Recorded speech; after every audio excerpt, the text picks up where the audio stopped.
How's everybody today?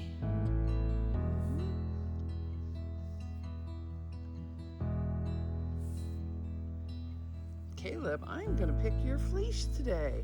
I'm going to pick your fleece, tell a story, and show the new alpaca yarn we have in the store. Oh, are you a camera hog, Jeremy? Did you guys get that? Jeremy, Caleb, Clarkson Farms. Well, there might be some Clarkson fans at this farm. Guys, I love you guys. Hi, Susie. Susie's our little fin sheep. We're getting some more fin sheeps to join her soon. We're gonna pick them up, I think, in 2 weeks.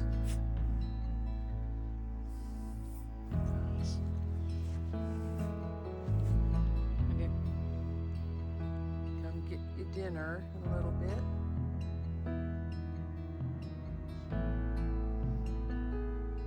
This is Jeremy and Caleb and Jack. We all love Jack. And Suvi, little baby Suvi. This is the ones that can't be in with the ram, so they're in with each other.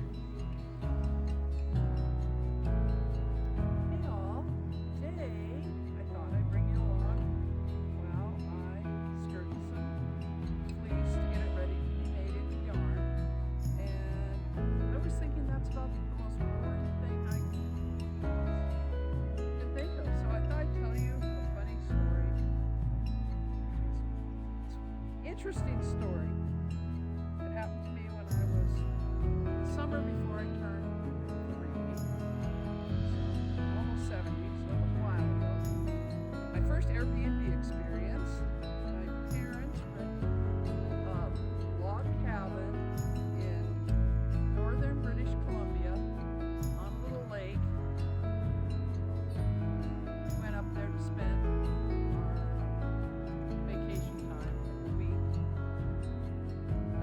brothers and my parents, and we went, stayed in this. I can remember just thinking it was the coolest place ever, because there was lots of open space, because I didn't live on a farm then, I lived in suburbia.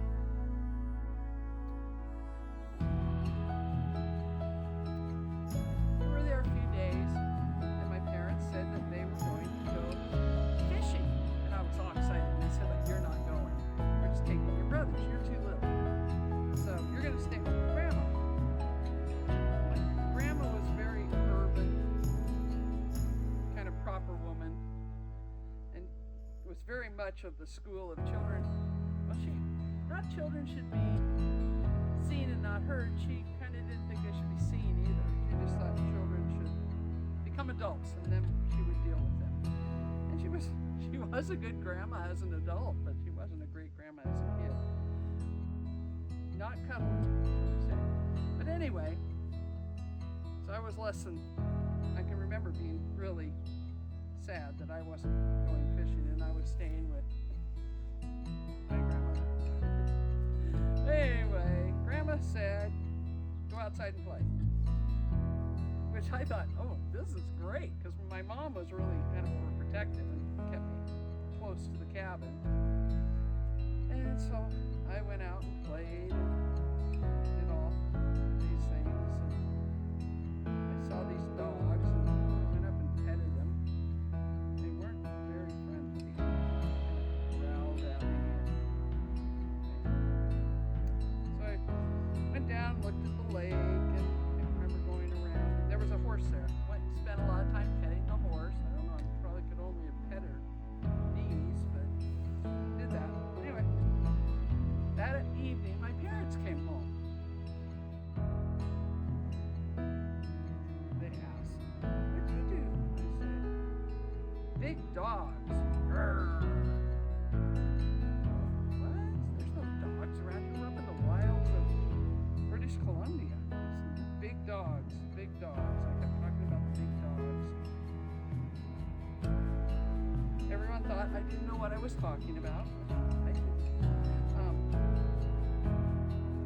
A little bit later that evening, I look out the window and I see the dogs. And I thought, now they'll believe me. I'm going to show them the dogs.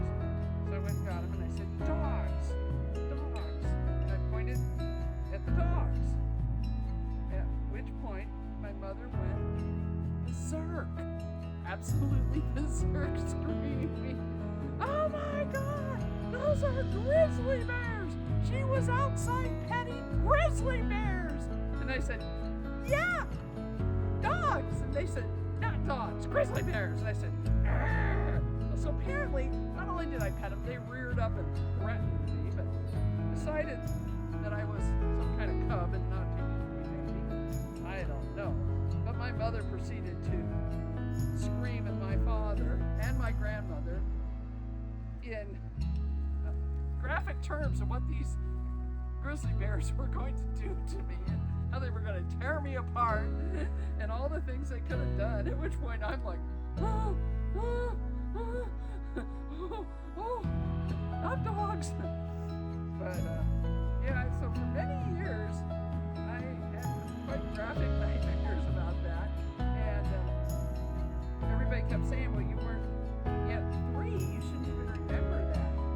Well, then I said, well, let me draw a picture of the place and where the bears were. And I drew a perfect drawing of the cabin we stayed in, where the garbage was, where the bears were, everything. So, and this was at, I don't know, like 14 years old, so I could still remember all the details. So, someone got me a sign. I think this is really apropos.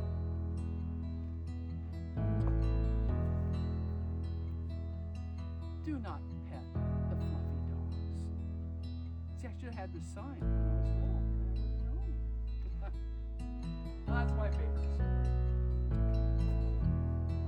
To this day, I am still really afraid of bears.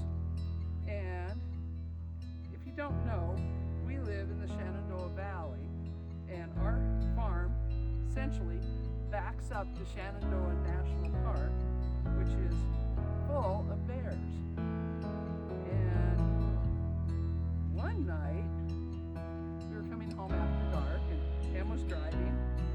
I jumped out to open the gate, and I heard something rustling in the woods, and then I heard this.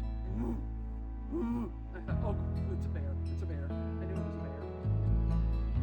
But I thought, well, we'll chase it, we'll sit in the car and it'll run off. It's not going to stay. It'll, we had the cars. We did all sorts of things. And the more noise and banging and stuff we made, the more the bear was doing this weird growling noise. Finally, I just jumped in the car and we drove up to the house. I said, I'm done with the bear. Looked it up, and so apparently when you treat, and I kind of figured out the bear was up in a tree because of where the sound was coming from. But anyway, they do a fear moaning when you scare them. So apparently he was way more scared than I was. But I didn't want to do the gate anymore for quite a while after that. So that was my... Then another time, when we first moved here, sitting in the living room having a cup of coffee, and the biggest bear I've ever seen was walking down our fence line, just meandering. But he looked like he was about 100 years old. He probably was. Probably 15 or 20 years old. So I know they're around here, but we really haven't seen any. Except that was the one we saw during the daytime, was the only one I've ever seen. Actually seen. The one huffing in the tree. I did not see.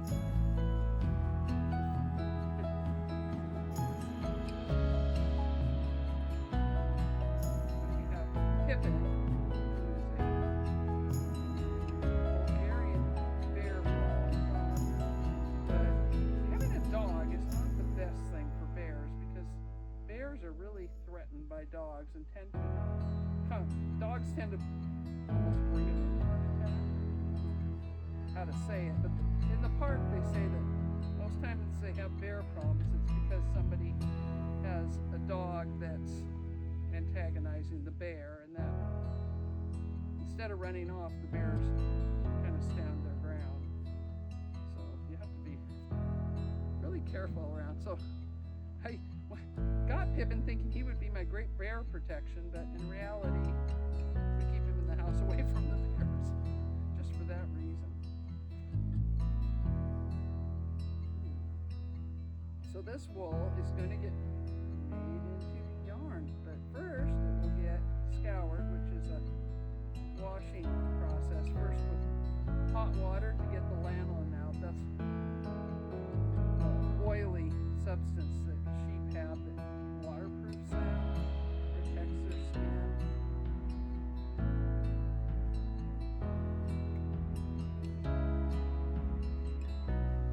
And you want to, before washing, you want to open up all this stuff.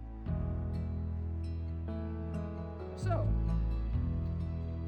we at a nature school in Chapel Hill for about 10 years, Emily and I. Lived down there with Emily's my daughter, I should say. We lived in Chapel Hill, actually in Carmel. One day it snowed, and I said to my husband, we should go see if there's any prints. See what prints we see in, maybe there'll be raccoons or possums or anything. And we were in Chapel Hill.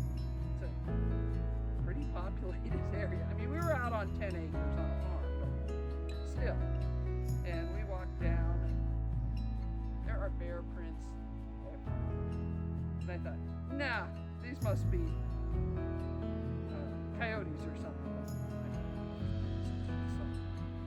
So we did have coyotes, but so I Googled black bear prints. And, yep, they were black bear prints. Like, oh, the bears are following me in there.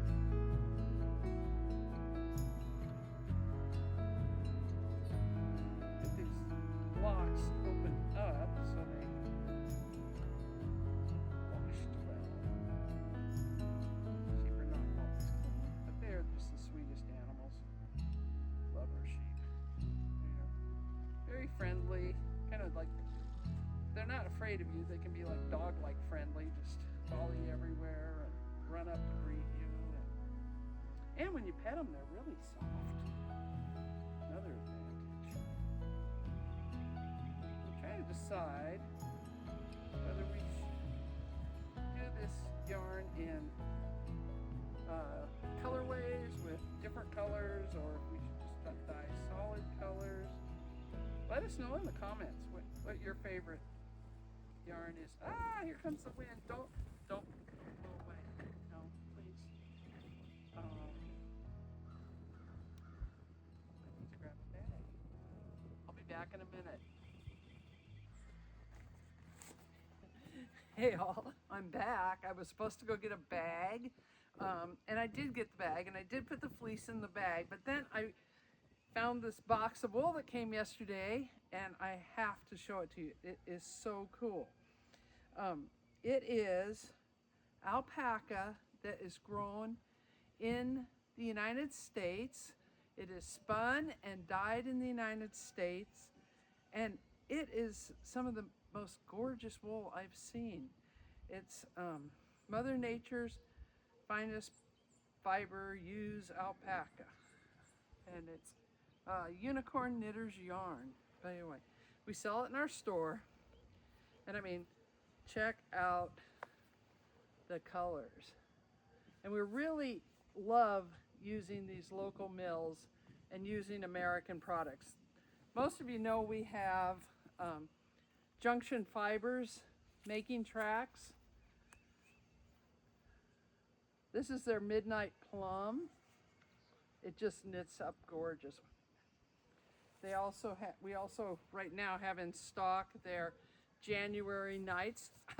How appropriate. It's very pretty stuff. But anyway, that's a American, also a United States grown, spun, dyed product from wool.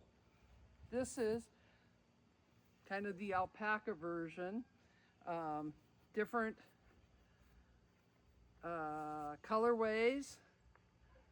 Just think these are incredible. And these will be available in our online store. Look at those colors. Goes from almost black. Oh, and this is something, this is cool. Em pointed this out to me. It's dyed on like natural colored alpaca fleece. So there's no white anywhere. It all goes down to a beautiful tan. Except though, this one I think is dyed on white alpaca, which works really well with all the purples and lavenders. Okay, and this has 30%, all the alpacas have 30% merino, which gives it the elasticity you need in knitting, but just keeps it, oh, so cushy, so soft. Em, last night, raced out and started knitting Sophie's scarf with Sophie from Petite Knits, a Sophie scarf, and I'll put the link to this on Ravelry in the description. But you can see how it's starting to get the lines of color from the wool and alpaca. I think it's going to be a beautiful scarf. So we have that color, and then we have this kind of a really neutral kind of boyfriend color, again using that natural colored alpaca as a base. Now I should go back to skirting my fleeces like I'm supposed to be, but this was kind of more fun than doing that, so sorry. Hey, help us out. Watch our videos, like them, lets YouTube know that you should show you more videos, and we'd love you to subscribe, and if you're in the Shenandoah Valley, come by the farm and see the store. Have a good weekend. Bye. Hey darling, can I tell you what's been on my mind? Sick and tired of the 9 to 5 in the city life. Hey darling, we could get out of town, see the beautiful world around, wanna see it now. Pack our bags and get in that car,